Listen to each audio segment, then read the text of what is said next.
Hi, my name's John Costa, and I'm a freelance journalist here in Leicester in the centre of the UK. I'm recording this short video as a way of telling you a little bit about an event we're going to be organising on the 5th of March as part of the Modern Cockney Festival, which is taking place across the whole of March, and to invite you to take part yourself. It was great meeting with Andy and Saf online, talking about all the different things that they've done over the previous versions of the festival. And we came up with this idea of having bubbles. For those of you that know, West Ham's We're Forever, or I'm Forever Blowing Bubbles, be a great way of inviting people as part of that Cockney diaspora that have moved across the UK or anywhere in the world to organise their own event. And so what are we after with a bubble? You can do absolutely anything. Just hashtag it, Modern Cockney Festival Bubble, and just tell us what you're doing so we can try and pick it up on Instagram and social media.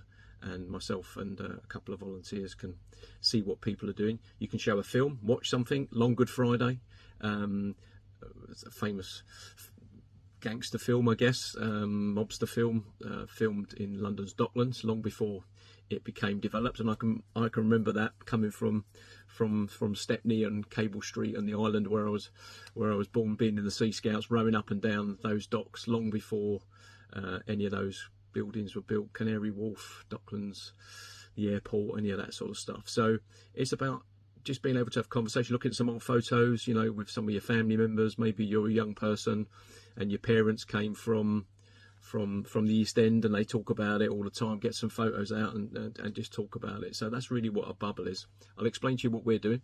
On the 5th of March, we've booked a little coffee shop here, good friend of mine, Carol Cloesy, who does the Language Cafe with me up here for heritage events that we run.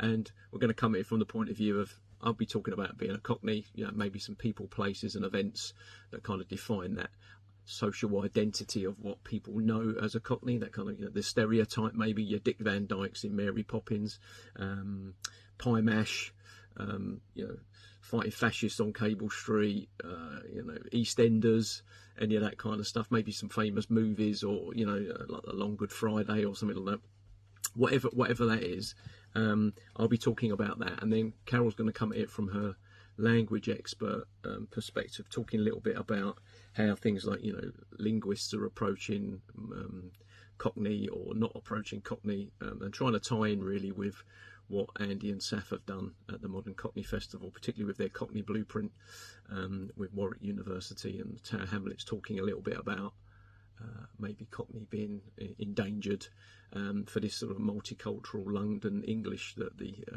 London Mayor kind of talks about. And I think it's really interesting, and I'll tell you finally why it's something that I'm kind of thinking about. Coming from Stepney was never really a thing for me. It was just where I was born. You kind of get on with it, and you kind of get out and get on with your life and do all the things that you've done.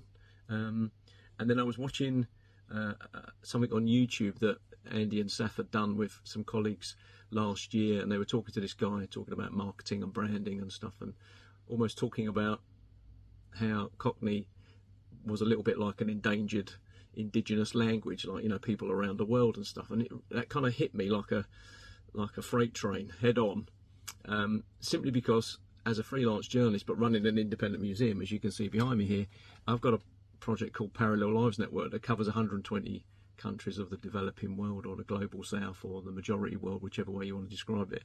And a lot of that is about giving people a voice that are marginalised, that are finding their culture under threat through popular culture, stereotyping, social media pushback. And I'm thinking, well, hang on, that's exactly what they're talking about Cockney. And it kind of really made me connect with where I was from and thinking about it. And my parents live with me, they're 84 and 77, so my dad was born in 39, so still talks about the war and if Hitler couldn't get him normal COVID. And we've been looking at lots of photos, obviously, across lockdown at various times. So it really got me thinking about, actually, our bubble should be the Cockney Babble Bubble, it's called. So I'll be talking a little bit about that, kind of the social side of it, and then Carol will be doing languages. So please take part. It's going to be a great month, lots going on. Obviously, if you're in and around the East End, Toynbee Hall, all those kind of places, the guys have put lots of activities together. But no matter where you are in the world, whether it's in the UK or globally as part of that Cockney diaspora, please get involved and support the guys and the festival. But also, you're not alone. Remember that.